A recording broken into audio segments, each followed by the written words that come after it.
сіздермен пайдасы тиер деген ниетпен аға жеңгелеріміздің өмірлік тәжірибелерінде қолданылып, тәтті жемісін берген ерлі зайыптылардың махаббаттарын арттыратын 25 кеңесімен бөлісеміз. Бірінші, ешбір еркек әйелдің қазаны мен ошағына, үтігі мен кешкі түскі асына үйленбейді, және ешбір әйел еркектің жұмысы мен көлігіне, ақшасы мен мансабына тұрмысқа шықпайды. Алла тағала олардың отау көтерудегі мақсатын айқындап берген.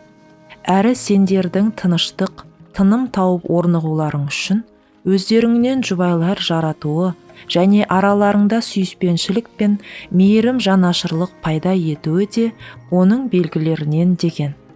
Махаббат пен мейірім мұғжиза, яғни ер мен әйел үнемі Алла берген сүйіспеншілік, мейірім жанашырлықты қалай сақтап қаламыз? Жарымның тыныштық, тыным табу үшін не істей аламын? Деген сауалдарға жауап іздеп, тапқанын амалына асыра алғанда ғана отбасы баянды болмақ. Ер мен әйел ең алдымен осы мақсатты айқындап алуы тиіс. Екінші, шаңырақтың шайқалмауын қамтамасыз ететін кешірім және қайтқыштық деген екі қасиет бар. Сен бір күнә жасасаң, дереу астағфираллах деп Алладан кешірім сұрайсың. Сол секілді жарыңның кейбір ұсақ қате кемшіліктеріне де жарайды деп қол сілтеуге, елеп ескермей өткізіп жіберуге тура келеді. Сен бір үлкен күнә жасасаң, арнайы тәубе намазын оқып, сол күнәңді тастайсың, өкінесің, содан кейін қайталамайсың. Дәл осылай арада болған үлкен кикілжің, түсінбестіктерді бір жола ұмытып, қайтқыштық қасиетіне орын беріп, жүрегіңді өкпе реніштен босатып, жарыңның одан кейінгі қарым-қатынастарына есік ашып беру керек болады. Бұл өте қиын, үйренуді қажет ететін үлкен өнер. Үшінші, ауызбен айтылмай жүрген сұлу сезіміңіз бен жан сырыңызды ақ қағазға түсіріңіз. Реті келсе, оны әспеттеңіз, әрлеңіз. Содан кейін жарыңыздың қалтасына салып жіберіңіз. Немесе жастығының астына қойыңыз. Бұл әдісті бұрын-соңды қолданып көрдіңіз бе? Әсіресе отасқандарына 15-20 жыл болған ерлі зайыптылар үшін тамаша әдіс. Сезімге бай келетін әйелдер хат жазса тіптен керемет. Жарыңыздың сіз үшін қаншалықты маңызды екендігін, жүрегіңіз оған аманат екендігін айтып ақтарылыңыз. Хатта жазылғандар айтылған сөздер сияқты тез ұмытылмайды. Бір құжат сияқты сақталып қалады. Жарыңыз ұнатып жатса, бір аптадан кейін, бір айдан кейін ашып оқып тұратын болады. Төртінші, ислам діні үшін өлшеусіз қызмет етіп, үмбеттің қамын ойлаған Әли ибн Абу Талиб, оған Алла разы болсын, жары Фатима үшін өлең шығарып, оқып беруге уақыт тапқан. Сөз қадіріне жеткен бабалардың ұрпағы болғандықтан, жан жарыңызға бір-екі шумақ өлең жазуға тырысып көріңіз. Егер сіз өлең шығара алмайтын болсаңыз, қазақ ақындарының махаббат туралы әдемі жырларынан үзінді жаттап, көркем мәнерлеп оқып беріңіз. Бесінші, хадисте шешен, көркем сөзде сиқыр бар екендігі айтылады. Әсіресе әйелдердің құлақтан семіретін халық екендігі ешкімге жасырын емес. Олар сезімге наннан да қатты мұқтаж. Әйелден жылы сөзіңді аямай жиі көңіл бөлсең, ол сен үшін аштыққа да, суыққа да төзеді. Үңгірде өмір сүретін болса да, бал тамған сөзбен бақытты. Сарайда өмір сүрсе де, қаттылық, дөрекілік оларды солдырады. Қорлау, кемсіту, намысына тию оларды кескілейді, өлтіреді. Жақсы сөз садақа. Сенің ұртыңнан шығатын садақаға әйелден артық лайық адам бар ма? Оның көйлегіне, тамағына орынды айтылған бір ауыз комплимент екі есе керемет істермен қайтады. Алтыншы, еркектер мақтауды сүйетін қауым. Мақтауға малынған еркек алға жылжиды. Одан да жақсысын жасауға талпынады. Сіз білесіз бе, шариғатымыз ер мен әйелге араларын жақындастыру мақсатында осындай әдістерге баруға рұқсат берген. Сол себепті әйелдердің күн сайын олай болса да болмаса да, сен әлемдегі ең керемет күйеусің. Әлемдегі барлық әйелдің күйеуі сен сияқты болса, ешкім де бақытсыз болмас еді. Сен Алланың маған берген ең үлкен бақытысың. Сенсіз өмір сүре алмайтындаймын деген сөздерді айтып тұрғаны жақсы. Еркек үйдің отағасы, тіреуі бола тұра, күтімі жағынан келгенде үйдің үлкен баласы екенін ұмытпайық. 7. Және ерлі зайыптылар бір-бірін туыстарына мақтау керек, естіртіп. Мәселен, күйеуі енесіне осындай қыз тәрбиелегеніңізге рахмет, ол керемет әйел деуіне болады. Алайда шектен тыс мақтау қайтарылғандықтан, мұның да өлшемімен, даналықпен орындалғаны абзал. 8. Екеуі екі жақта жүргенде әсерлі сәттерді суретке түсіріп, бір-біріне жіберіп отыру. Сезім білдіретін тәтті сөздерді SMS арқылы жолдап тұру. Әлеуметтік желілерде түрлі жағымды смайликтерді пайдалану. Бұл әдістерді жастар қауымы жиі пайдаланып жүрген болар. Ал орта жастағы ерлі зайыптылардың қатынасына серпіліс әкелетініне сенімдіміз. Еш себепсіз хабарласып, менің сүйікті әйелімнің жағдайы қалай екен? Мені сағынды ма?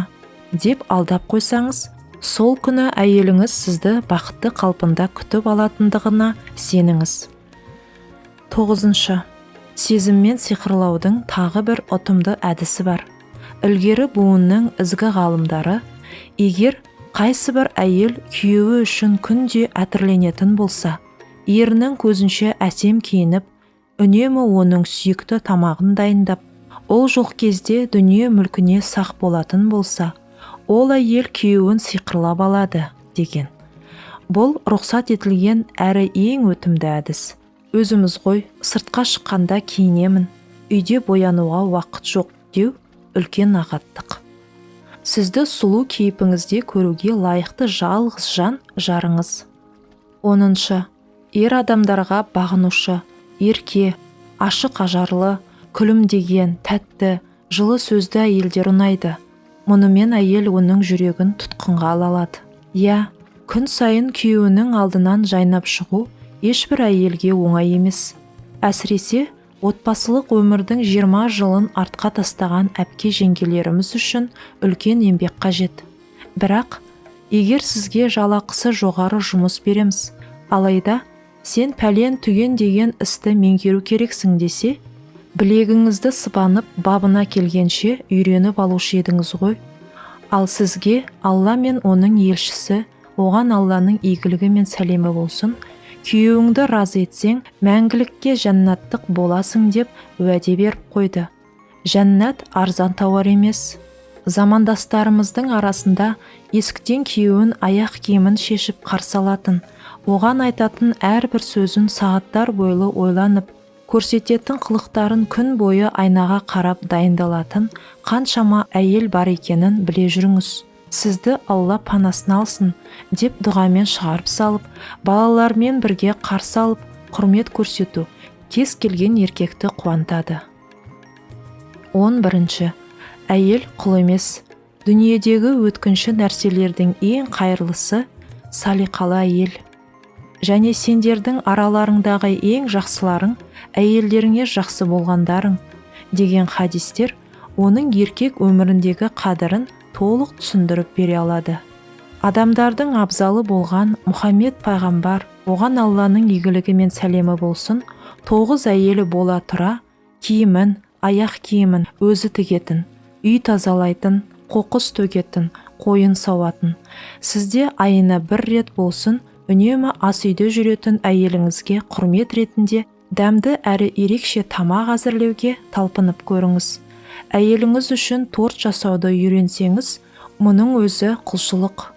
1 апта бұрын, жаным, осы демалыста саған өте дәмді торт пісіріп беремін деп қойыңызшы. Ол сізді 1 апта бойы жақсы көріп, асыға күтеді. Тортыңыздан татқаннан кейін тағы 1 апта ризашылықпен еске алады. 12. Пайғамбарымыз, оған Алланың игілігі мен сәлемі болсын, түнде ұйқысынан тұрып намаз оқыған және әйелін оятқан, егер де ол тұрмаса бетіне су сепкен адамға Алла рақым етсін.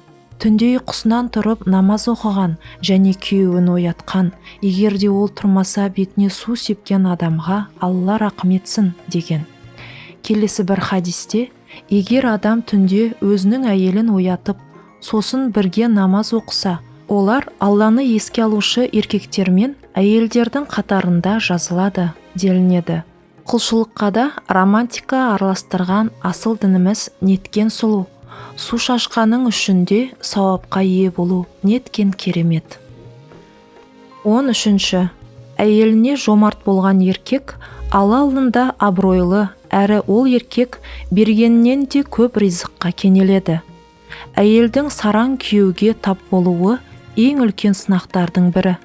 Тіпті Алла елшісі оған Алланың игілігімен сәлемі болсын, сараңдықтан асқан ауру бар ма, деп таң қалған екен. Әрбір сараң қорқақ, өтірікші, Аллаға тәуекелі жоқ болып келеді. Сол себепті жомарттығыңызды әйеліңізге танытыңыз. Ауырса емделуіне, туыстарына сыйлық жасауына, жарасымды киінуіне жағдай жасап беріңіз. Мейрамханаға тамақтануға алып барыңыз. Саябақта серуендеуге шақырыңыз. Гүл бақтарын аралатыңыз. Ақылды әйел мұны бағалап, артығымен қайтаруға тырысады. 14. Ал әйелдер ше, егер әйел күйеуінің шешім қабылдай білетін, арқа сүйеуге лайық адам болғанын қаласа, нәзік, қорғансыз бола білуі тиіс.